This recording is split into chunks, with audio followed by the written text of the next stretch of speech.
ever felt frustrated and helpless after listening and doing everything your vet told you to do, but it only made your sick pet worse and not get any better?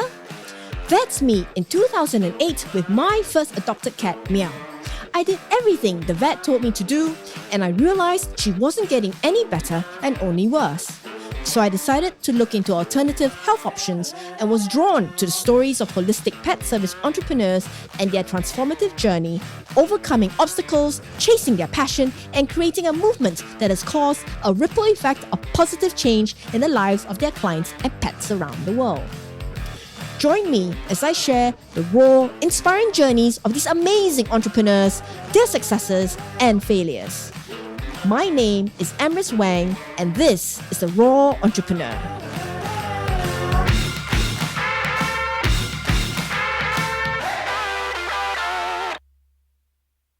So who is Dr. Zac, please?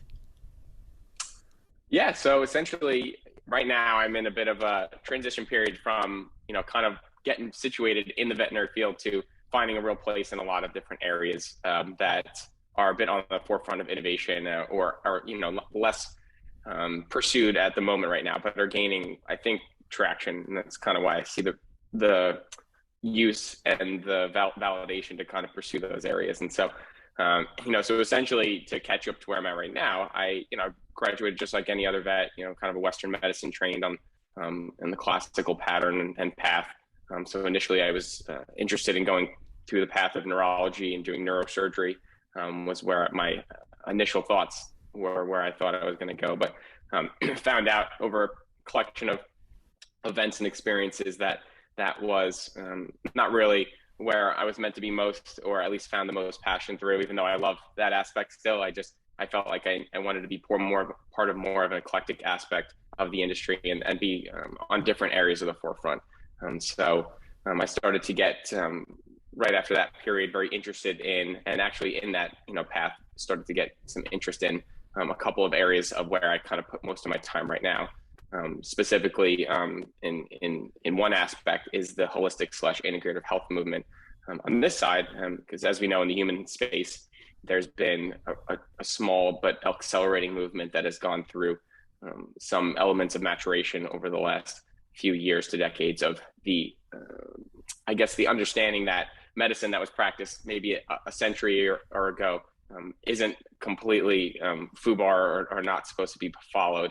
And at the same time, the medicine that's practiced, more on the Western aspect of the world, or the more advancements that is strictly heavy on pharmaceuticals and other areas, that aspect has a place, but it shouldn't be the end all be all. So I found that there was very large movement on the human space in that. And I saw that a lot of frustration on my patients, that I wasn't able to fulfill a lot of the answers that they, and as well as their pet parents, were interested in, and found that there was maybe a really large space to contribute to that. And so, through meeting Angela and the CBD Dog Health team and a couple of areas as well that they have either introduced me to or indirectly or directly, have been able to, over the last couple of years, become very confident in that this is something that I want to be a part of, and that I've donated a lot of my time to help growing, both on the diagnostic side as well as on the treatment side.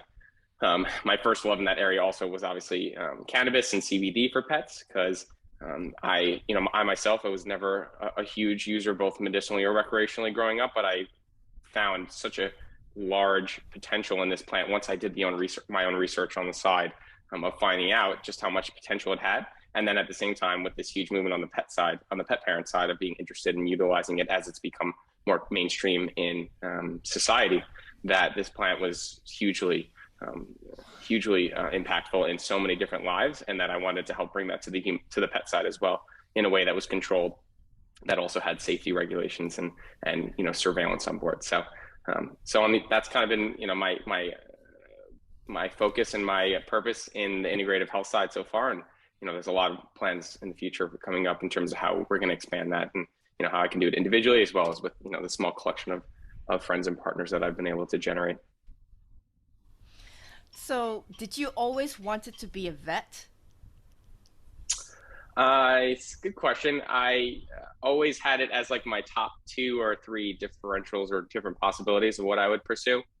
But actually the time of my life where I hit my rock bottom, you would say, I guess, in terms of my self awareness and understanding, is when I really became solidified that this is what I wanted to do. And right now, the veterinary medicine field is in a lot of flux. There's a lot of emotional aspects that are in a bit of the negative aspect right now in the industry, and that's another thing that I'm going to start doing as well, and incorporating into my purposes. Veterinary medicine actually helped save my life and actually gave me purpose, and was an uplifting experience for me in terms of where I was meant to contribute to Earth and where I could fulfill my, like I said, part of my purpose. So I always wanted to be a vet, technically, I guess you could say, since I was a little kid. I was always rescuing the animals outside and bringing them in and trying to do what I could. But it was really when I found I was at my lowest in life that I was like, this is what I want to do, so I can regain focus and regain purpose.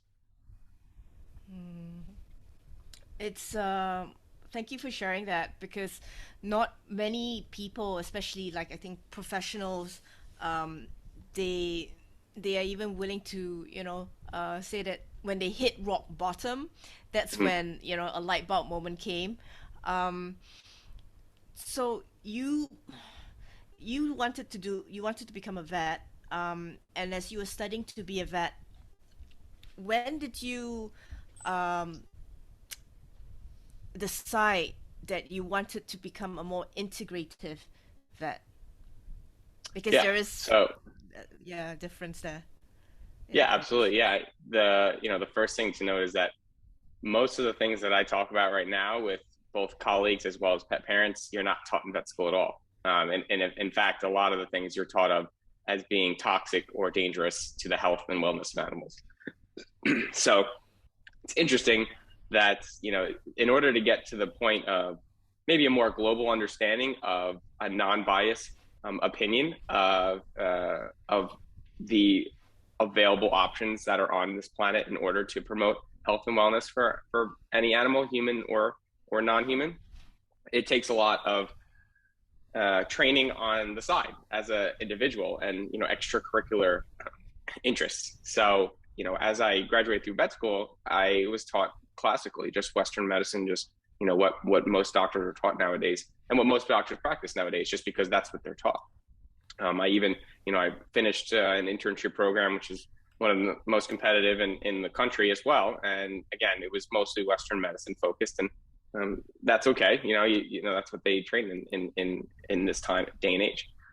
But it was in my second internship that I did when I was starting to go down the neurology path, which I, as I mentioned before, I did leave after, a certain period of time, that I was exposed to this onslaught of questions about CBD for their pets, because I was working in the neurology field. And that was the time when they had just started finding out about CBD for, a couple of the children that had epileptic conditions in human space that had been successfully managed and actually cured in some ways, depending on the disease at hand. And so that was when I kind of got frustrated that I couldn't answer these people's questions, and finally was like, all right, I need to know something about this. And then within 2 months of studying was like, oh my gosh, like there's a lot of cool stuff here. And, turned that cool aspect and that intrigue now into something where, I can speak kind of professionally across the country about it. So it was about two years after graduating and in my postgraduate training that I finally became interested and really hooked on the aspect of a global approach to medicine versus just one aspect. Neurology, that's you sound like a really very brainy, smart kind of guy. Like, it's like pretty academic. I mean, being a vet, I mean, like, I interviewed quite a few vets, and it's such a demanding career path because of the amount of knowledge that you actually have to absorb and then put into practice. What would you say during your time of study? How did you manage to cope and graduate without giving up? Because I know it's a very demanding curriculum, and not everyone finishes, or sometimes they might choose a different path. Did you ever during your studies ever think that you wanted to quit? So it's for sure, right, exactly what you said. It's something that, you know, I don't know if there's an exact number to it, but people always place it in like the top 2 or 3 hardest, you know, career paths to kind of pursue.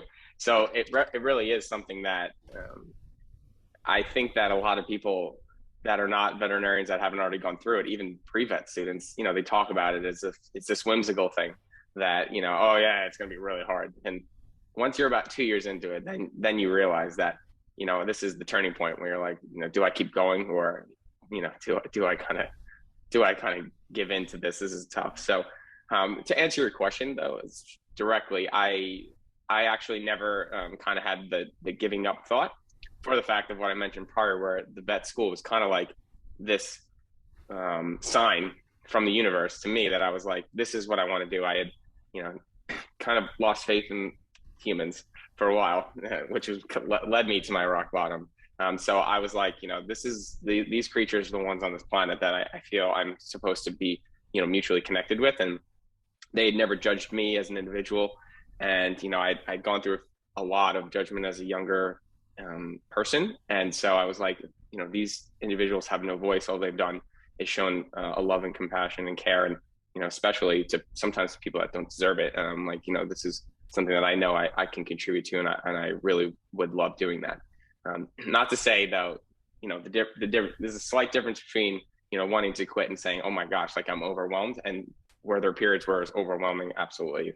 You know, it's just such a large scope of information that you're expected to comprehend, not only just memorize, but comprehend in, you know, a 4-year time. And yeah, it doesn't matter what your background is, whether you went, you know, straight science path, or there's a lot of people that use it that see it as a second career path, or as an additional kind of path. And every person that goes there, I feel like has, you know, some level of that feeling that, oh my gosh, is this too much? Is this going to overwhelm me? But, you know, people make it through, and, you know, now when you get through it and you kind of let your heart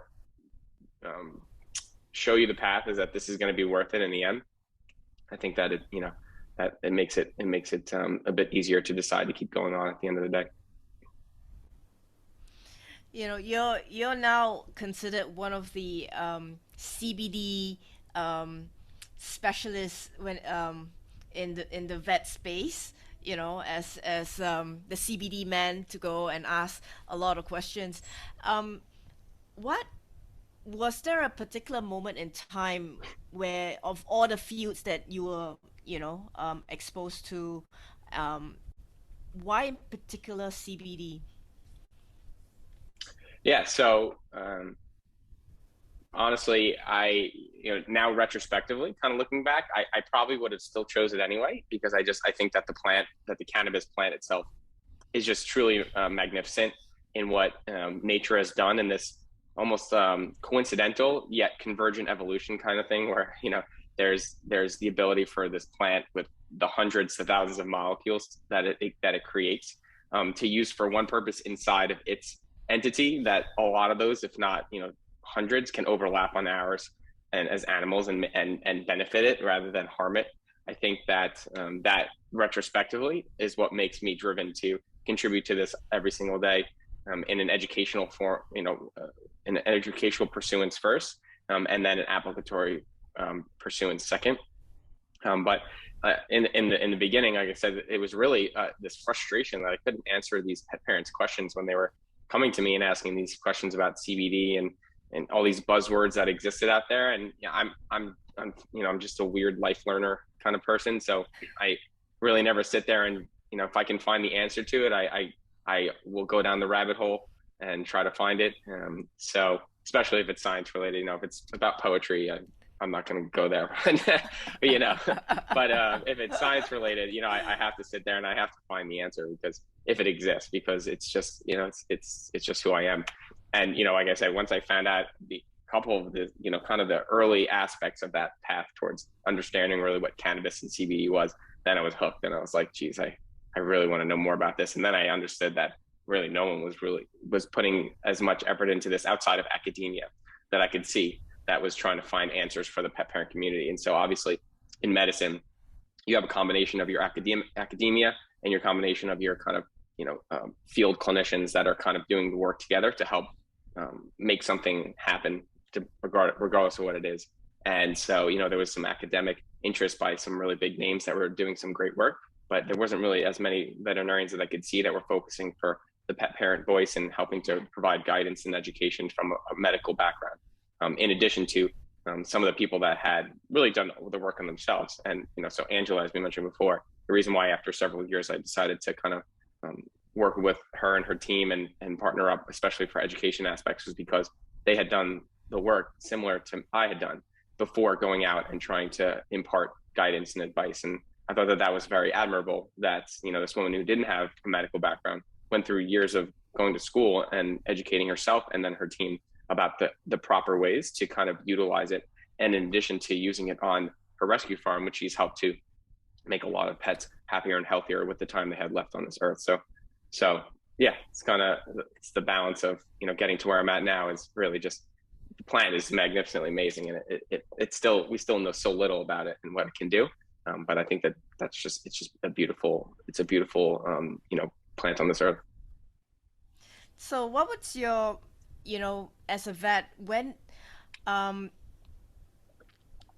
your most memorable case of using cannabis on your patient? Do you have a particular patient that really stuck with you and inspired you? So right now I think that there's a case going on. I'm not sure if Angela mentioned it. I'm not sure if when you talked to her last if it was going on, but right now her dog on her rescue farm is it's like a 7-year-old Doberman, and it has the most aggressive bone cancer that exists out there, called osteosarcoma.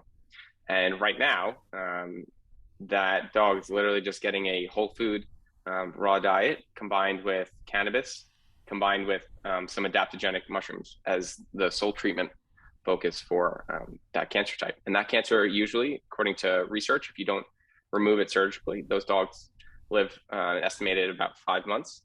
And, her dog right now is going on 14, 15 months. So it's almost 3 times longer than what the lifespan would expect to be. And that dog is not in what I would consider an amount of pain each day that is sacrificing quality of life. So I think that right there is a huge perspective gain on what cannabis can do as a multimodal therapy. Of course, I don't believe that cannabis, just like anything else, should kind of just be the only therapy we do or consider in situations. There's always things that we can combine and utilize in combination with the right diagnostics.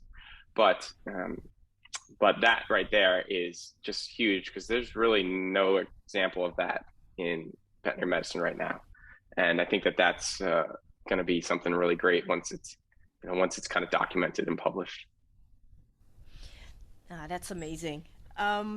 So if you had a patient, a pet parent come up to you and say, "Hey, Dr. Zac, I've heard about cannabis, but I've never touched the stuff. Could you explain it to me in a very simple way? Because I'm thinking about using it on my dog, but I don't know if it's safe." Yeah. First thing I would say is that this topic is huge. So to give you the entire information within a short conversation, it's going to be impossible. But there are some things that we can kind of stick to, that we can rely on for the most part, that help to guide us in the proper way from square one. And, the first aspect of it is that, number one, it's impossible, if you're using a product that is properly vetted, to hurt an animal with a full spectrum CBD product. Okay. So you can feel comfort right away that once we do the work and the due diligence to find a product that we are as confident as possible that it's going to be safe, that it's not adulterated with certain compounds that we would go through, then you can be confident in knowing that this is only something that's either going to do nothing or is going to help from 0 to 100%. So that's a good thing, because that takes off kind of their fear of something that could happen that they're not aware, that they're not expecting. And most humans in this world, whether we know it or not, me included, are fear driven to some extent. So to help them kind of remove that fear, number one, is good. And to also say that I'm willing in here to help with the aspect of finding that safe product. and going through those aspects is also usually beneficial, because once we do that, then we can talk about the smaller items about where to kind of start in terms of what conditions we might be approaching. But I would essentially take the conversation just like if I was talking about anything else, and use it so that we can start integrating this into the common discussion of medicine. Not that it's, the vet's doing one thing over here and then the pet parents trying to self-medicate over here. I really want to bring that conversation together and use the same exact, verbiage and language that we would if we were in the clinic in that conversation with the pet parents. But also at the same time, like I said, start off with number one, that you are going to have some more responsibility in this decision making and in this titration pattern of helping your pet to feel better. But as long as we do the groundwork first and promote safety in a way that we can start vetting the products that are available, then you should feel confident that this is something that's going to help your pet in one way or another, whether it's 1 to 100%. Wow. So, I live in Singapore, where unfortunately it's illegal. It's considered marijuana. So the death penalty is still in place here. So if you're a drug trafficker Wow, and you try to smuggle penalty? it in, you get the death That's penalty crazy. here. Oh gosh. It is. Yes, I've actually even written into the Singapore equivalent to, I guess, your animal regulation department. I don't Yeah. know. And I asked, can I bring in CBD that's specifically for animals and not for humans? And they said no, because it's still considered a, well, I don't know, class 1 felony drug kind of thing, blah blah blah. Yeah. You know. So, I've actually shared this with Angela before. Like, I really wish there's more awareness in Asia, because in Asia it's still very anti-drug, and cannabis, marijuana, the stigma is still very strong there. You Yeah, I know, understand. yeah. How when you have pet parents, where you're based, are you based in Florida? Yeah, so on the non-integrative medicine side, what I actually do is I'm based in Florida, but I'm actually a traveling per diem veterinarian. So I travel all across the states that I'm licensed, which is, right now mostly just 4 states, but I've been licensed in about 11 out of the 50. And I travel and I basically fill in at hospitals that are in need in order to make their machines still work. So, so I'm based out of Florida. I have numerous hospitals I work at here, but I get to travel actually and see and contribute to medicine all across kind of the eastern coast of America. Yeah. So how do you deal with the stigma that some people might have of CBD? They still link it to marijuana, or the Mm, negative connotations of CBD. right. Like they will say, like, is it addictive? Um, Hmm. you know, you can overdose and kill yourself, that kind of thing. Yeah.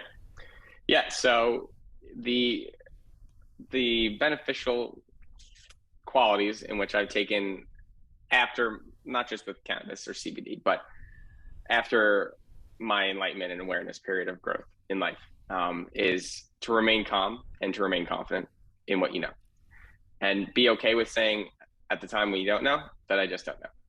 So, I stay grounded in what I know is factual, and I stay grounded in what I know to be true, and never let emotions kind of take away the aspect of remaining calm and confident. So there's been a change, I think, from people just taking a strictly aggressive negative approach to more of kind of like a sarcastic stimulatory approach. Well, they'll kind of go be like, oh, what are you just going to throw CBD at that one too and it's going to get better? They'll say something like that, where they're almost like, still being antagonistic, but it's not so much like, this is devil's lettuce and you're going to kill everything if you keep doing this. With that said, I actually have had, with colleagues more than pet parents, people message me, whether it was email or social media, after I do a podcast like this, and say, you know, I really disagree with everything that you said, and you're going to give all these pet parents high hopes that they're going to cure everything with this. And, you know, it's hard to hear that because I'm very calculated at the way in which I promote anything, let alone CBD, and am very specific in the words that I use in terms of not trying to make this something that I believe is going to be the end all be all for all diseases and ailments. And so that when you're not listened to and you do something on purpose and it still goes through one ear, not the other, you know, that's difficult because then you have to go and do a 360 and not get frustrated even more. But the approach you always have to take, like I said, is remaining factual and remaining calm, because if you continue to purport the information that is there, that is publicly available, that you can start to get this feeling of frequency and of repetition that I think people are more receptive to, rather than getting emotional and either antagonizing or yelling back at them. And at the same time, the last thing you have to do is choose your battles. You know, if someone is already created that feeling that you're not going to get through them, and you've tried 1 or 2 times in the conversation, then there's a time for everything. So I think there's more people that are receptive, that have an interest in at least hearing more versus being completely closed off. And those are the people that I'm willing to dedicate time to, as long as they remain simple. But I do think that you have to choose your battles still in this conversation, because there is so much to know. And it takes years. It took years for me to get to where I'm at right now, to understand everything, not only in just the plant side, but also the legal side, and also the different jurisdictions of the legal side, which is what veterinarians are most fearful of, honestly. And that's why they don't really pursue it, is because they don't know the differences and they don't know the rules and legal aspects. So they're afraid that, you know, their license may be in jeopardy or something of that nature. So you got to pick your battles. But I just remain calm, confident, and kind of purport what people like you, me, and Angela know. And then I believe that that will help eventually kind of continue the movement. Wow. You really come across as a very grounded kind of person. It's something that I admire, because from what I understand,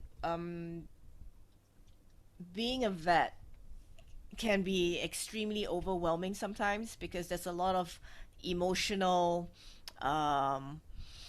situations that come up when you're dealing with your clients and your patients. How do you manage your how do you prevent compassion fatigue? That's a good question. I think that, you know, kind of the approach that has helped me to remain grounded, like you said, and to remain immune in the 99th percentile, because you're always going to have that day that you know your membrane gets penetrated a bit. But you know, the idea that, especially if you're doing something that you know you are contributing to in a positive way, honestly, the idea that just showing up and doing what you do best is enough for you to do more than doing nothing. And so if you show up to work and you're a vet, and in my opinion, you just do what you're good at in a certain aspect, and maybe you take one thing away from that day that you didn't know, and you go home and you learn about it, then you've already done more than doing nothing. And so you've already done a great job, maybe even an excellent job, and you've already contributed to the betterment of the lives of humans and animals in ways that maybe you can't even quantify. And so if you take that approach, rather than the idea that what most vets do is or most people in general, they harp on the 1 or 2 things that they didn't do right, or the things they couldn't do, or the people that gave them a hard time, rather than looking at the majority, in which, in the highest majority, most days, the ratio of good things to bad things that happen is the good is larger. But humans are trained initially in life, just through habituation, to allow those 1 to X amount of things that went wrong to be on the forefront of their mind, versus how good a job did I do today? And what did I do right? And how many lives did I impact in a positive aspect? Whether it was a good case, a bad case, or something that didn't happen. And that's what I've tried to do. And when I'm in the clinic and when I'm working to help others kind of absorb from me is the aspect that this is an environment that we're having fun and that we're doing a great job literally by just showing up today and doing what we're good at autonomously. And if you go above and beyond that, that's fantastic. But you're already here and you're already a good soul on planet Earth for being in the vet industry and doing what you have to do. Let's let that be at the forefront of the lens versus what's the one or two things that really went wrong today and yesterday, and letting those build up until they bubble over. So that's the approach that I've taken. I know it's for some easier said than done, but 100% accomplishable for everyone and by everyone. And I think that that's the part that people need to believe in, that you can accomplish and change your point of view. And then once you decide to change that point of view, then over time, you can then adopt and really believe in that. You sound like a person who has done a lot of inner workings and self-study on personal development to get to where you are, because I'm a little amoeba student myself. I've just started, and it's not easy. Yeah. And I as I listen to you talk and explain and articulate, I was like, oh wow, okay, this fella, he knows what he's talking about because he's experienced something and he's really worked hard to get where you are today, and I really admire that. I'm actually honestly very surprised where this interview is going towards. This is actually one of my passion. One of the things that I obsess about and love is actually personal development. Like, how do you control your mind, and how to be, to live your life by, responding to how you respond to things versus how you react to things. Yeah, that's so funny because I use a specific phrase all the time, where the transition from responding to recognizing. So you want to recognize it versus respond to it, and you want to see it happen in before, and then the response can be tailored versus responding and then recognizing afterwards. So I use that word all the time actually because it's important. It's a huge skill set that, recognizing the prior signs or stimuli that would have gotten you to something in the past that maybe made you react in a way that didn't work out, and recognizing it early and being able to then become grounded, collect, and then formulate the proper response afterwards.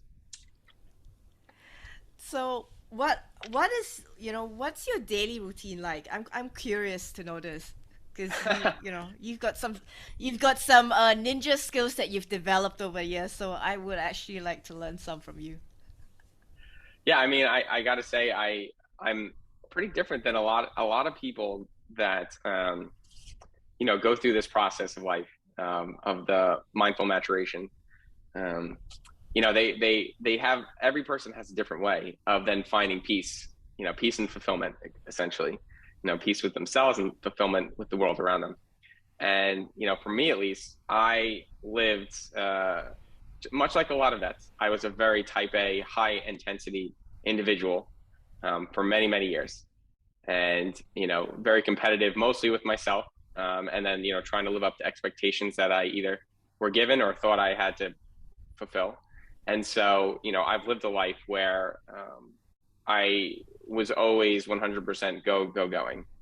And so now at this time period of life, through a small collection of things that I've been gifted by, kind of prioritizing myself over time, it's allowed me to remain balanced in life. And so the answer to your question is interesting because every single day I live is different.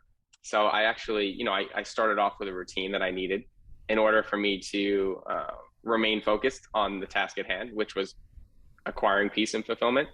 But now, what beauty is that once you go through that process of kind of committing to that, then now my life is literally different every day, and it's a balance of days that I rest. There's a balance of days that I work. There's a balance of days that I, do, physical activities and work out and do things that involve nature. But, what's great is that, I can, for a period of time, committed to the regimen and found that structure. And then once you find that structure, then you can start to kind of round the edges. And so I'm in that point in life now where I can have a day, a week, a month that every day is different. but at the same time, when you zoom out, it's all the same theme, which is that pursuing the things mostly that I love. I'm only surrounding myself with people who I think care about me as much as I care about them. And I'm never losing sight that you need to love yourself above all else at the end of each day. May I ask, how old are you? I'm 29, so turning 30 this Wow. year. Yeah. Wow. That's Yeah. that's a lot of wisdom. Um,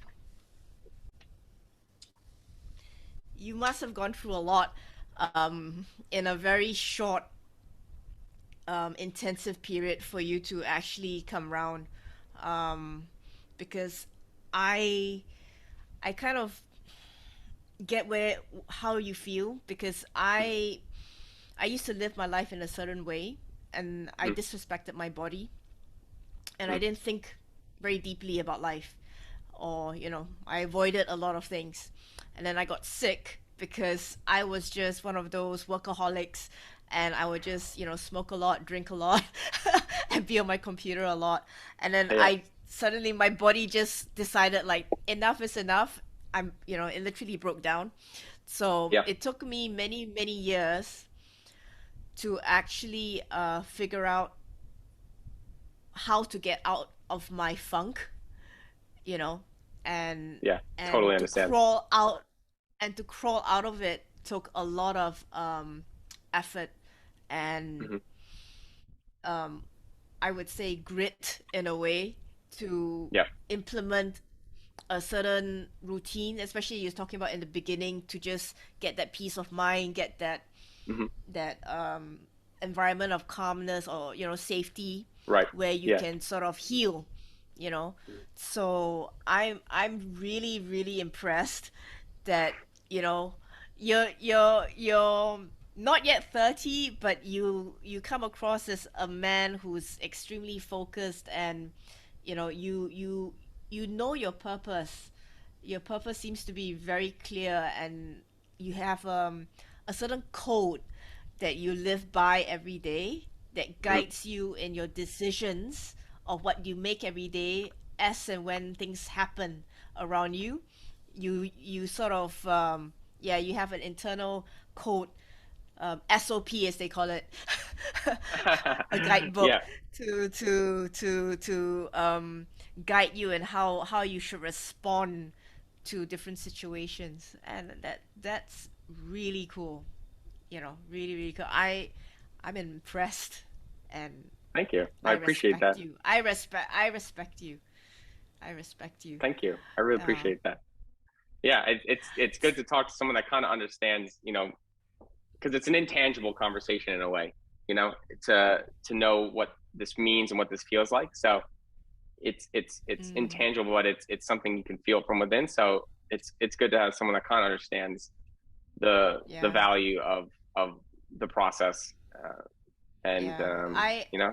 Yeah, yeah, because it took me a while, and I I was never a very religious person, but over the years now, I've become, I would say, more a spiritual person versus a religious person.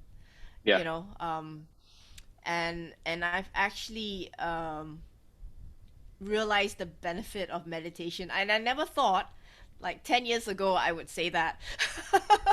you know, Yeah, you I know, do. I I, understand. Yeah. Yeah, there's so things I do it's right now that I would have said 3 years ago I would never do. So life is a flux, and it's a journey. So yeah, you find new yeah. things over time and you leave things behind. So So currently, what are your um go-to toolkits that you use personally to help you manage your day? so essentially there's it's mostly cognitive. So I do a lot of throughout the day. I guess now it's more subconsciously, but a lot of times during the day, kind of just setting checkpoints, especially if it's a day that there seems to be more um, adversity that keeps coming up. And so kind of setting mental checkpoints and recollecting, whether it's a meditative moment, and you take a few minutes to kind of find your core again. Or, if you're in a position you can't, if you're at work in the middle of a hospital, things are going crazy, just taking that minute to breathe and to kind of regain your calm center. And that's probably the number one tool that I still use every day that I think has been integral to kind of getting to this point, because, especially like I said before, people kind of at the end of the day then summarize everything that happened, and they'll see the negatives that happen throughout that day, and they may see some positives too. I'm not saying everyone just sees the negatives, but they may see some positives. But there's a lot of time periods during the day where a checkpoint of recollection can kind of happen, whether it's after a good thing or a bad thing, that you can kind of resurface above, maybe if you were feeling like you were sinking a bit, or come back down and become grounded in a way. So that's definitely, I don't use too many tools anymore, but that's definitely one that I've kept on and use on a daily basis to make sure that I'm just remaining collected as much as possible and confident, like I said before, and calm throughout the period of the day, so that at the end of the day, it doesn't just seem like time just flew by and I lost, another 24 hours, whether it was a good one or a bad one, that you remain present. And that's one aspect that I've used to remain present throughout the day, regardless of good things or bad things are happening. Wow. Thank you for sharing that. That's actually a really good tip that you shared for a lot of people, because like I said, a lot of people tend to not think. They just react to everything, and they end up running the hamster wheel in a way, because they're just rushing and trying to fulfill the check box of the to-do list, kind of thing. Yeah. And they sort of get lost in that in the anxiety of trying to finish everything. Yeah, for sure. Oh yeah, 100%. In this world, I feel like right now is just a ball of anxiety, just from every direction. There's anxiety, ridding stimuli coming from every direction, doesn't matter where. And so, times are tough right now, whether you're a vet or not a vet, I think, on planet Earth. And so, it's right now more than ever, I think there's a lot of reasons to start to prioritize just yourself, because right now I don't think many people know who's looking out for them, whether it's a big name or a big group or a big business. I think right now it's a good time for people to see the value of just starting to self-prioritize, whether you want to make it a 2022 resolution or something, but prioritize yourself and your well-being, and then that allows you to then kind of see the path that's meant for you a little bit clearer, I think. So do you look back at the last 2 years, or last year in particular, how would you describe, the last year for yourself personally? Was it a good year, or,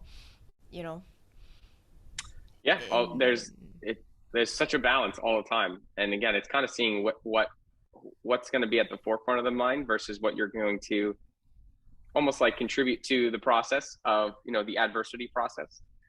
So this year I've had a lot of great things happen to me. I met the first person that's not my family that finally accepted me for me, and have, my first partner in life, probably going to be the only partner in my life, which is good, because she's helped to balance a lot of my tendencies and help bring me kind of back in a grounding state that sometimes you just can't do yourself. That she's taught me things that just by being her, that and has instilled, unfortunately, instilled a belief in the human species a little bit more. So that's been a great thing, and we've done so many things that I would have never done on my own together. That has been just a really positive thing in my life. And she's a veterinarian too, so it's good to have someone that talks your own language.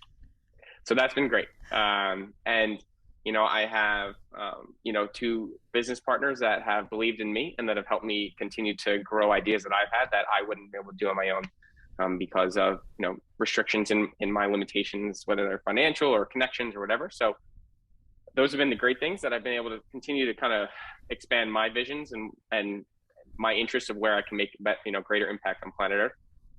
With those obviously comes a lot of adversity, and it's the first year that I've ever tried to grow or contribute to the growth of one or more businesses that I wasn't the sole owner of or the sole contributor of, and that's been hugely tough.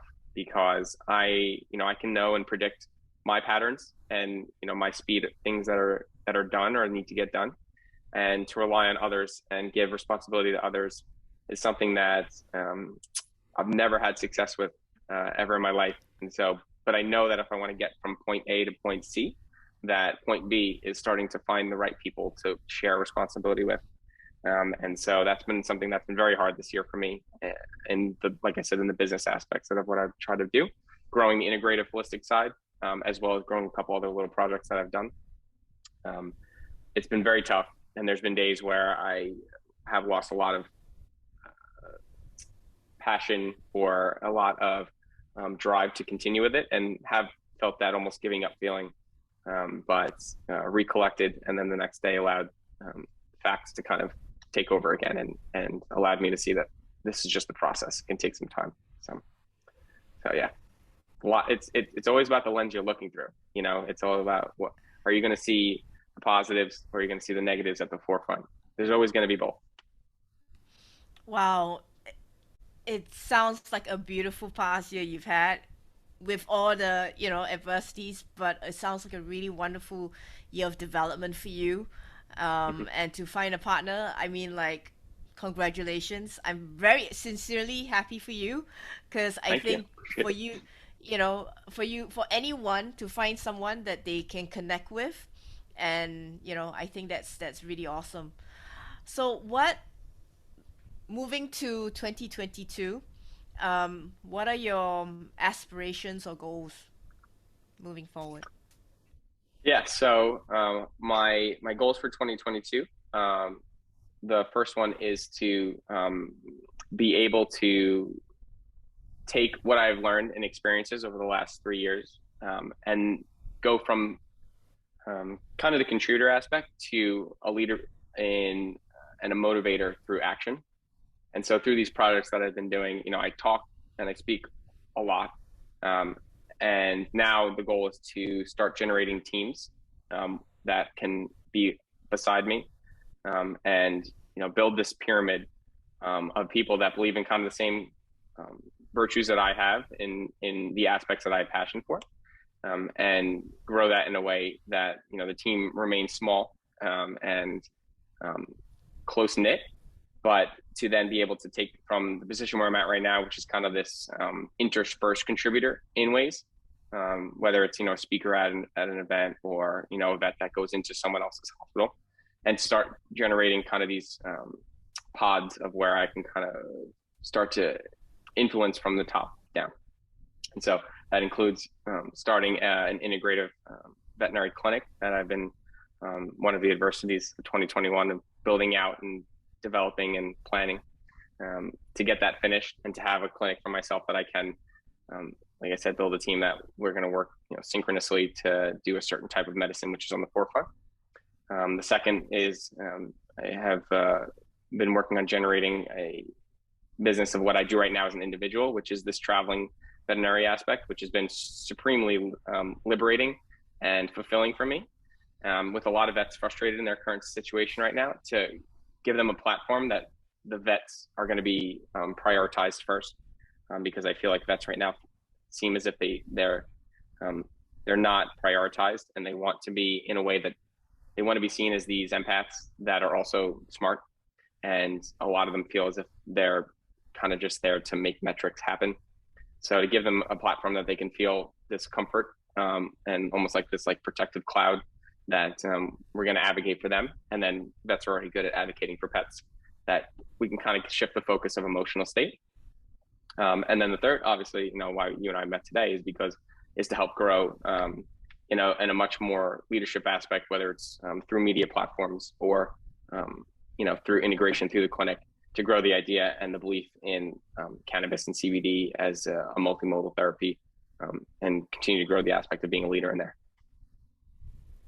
Wow. Well, Dr. Zac, I really want to thank you for your time today. I I knew you as the CBD guy, you know, Yeah. but I really enjoyed the way this conversation turned, because it's something that I think a lot of people don't talk about, and that's, finding your center. and learning to be more grounded and not get so overwhelmed by events going on around us and to feel a loss of control. Because I Right. think, especially with the pandemic, there's been so much negativity and people um, feeling very frustrated and desperate because they feel like they can't do anything, and yet for me 2021 was actually the best year I've ever had. Again, like you said, Wow, that's great. depends on which lens you look through, but Hmm.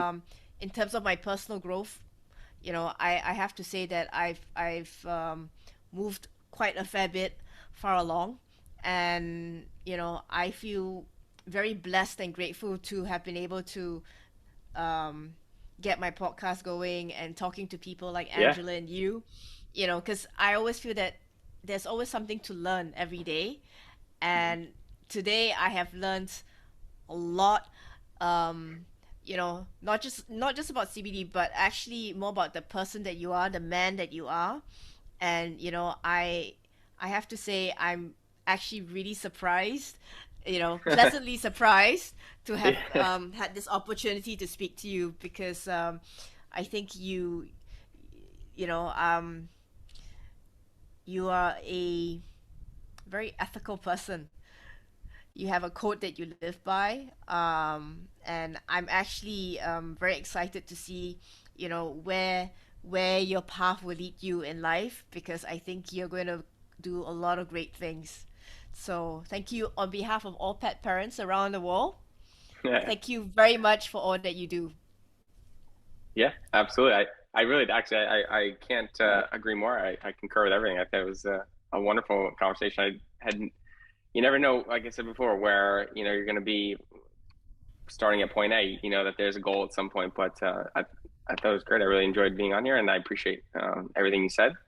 And yeah, the goal is to continue on with what's right, and let that kind of lead the path that you're meant to follow. Wow, I'm so thankful and grateful that you took the time to listen to this podcast. It would mean the world to me if you could subscribe, download, rate, review, and share this with others whom you care about that may enjoy it as well. Thank you, and remember to be kind to yourself and others. Have a awesome day, everyone.